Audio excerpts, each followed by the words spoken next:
L'apôtre Paul écrit « Christ nous a rachetés de la malédiction de la loi, étant devenu malédiction pour nous, car il est écrit « Maudit est quiconque est pendu au bois » Galates 3,13. Réalisez-vous que tous ceux qui n'acceptent pas le Seigneur Jésus-Christ comme leur substitut sont sous la malédiction de la loi?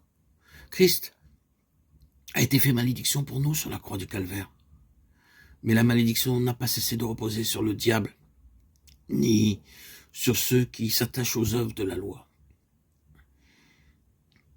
Ce n'est donc qu'au calvaire qu'elle est levée pour ceux seulement qui veulent accepter le substitut que Dieu a préparé.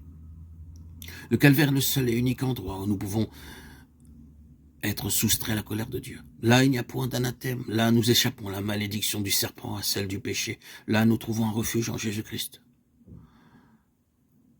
Oui, c'est en faisant reposer votre foi sur lui seul que vous pourrez trouver un abri, en étant enseveli avec lui, devenu une même plante avec lui, en demeurant caché en lui.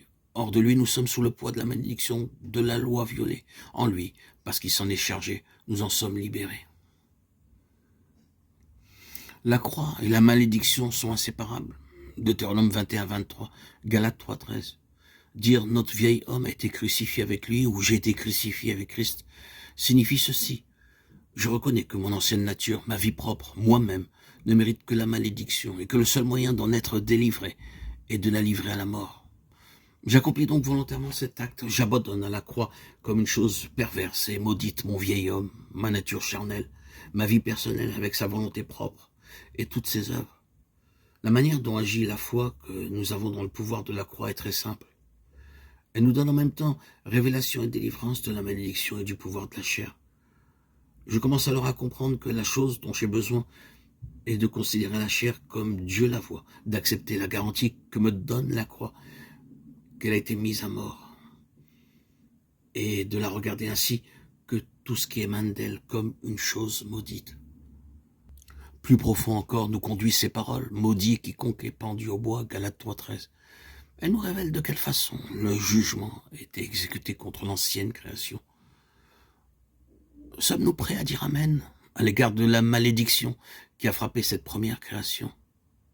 Le vieil homme que Christ a porté sur la croix.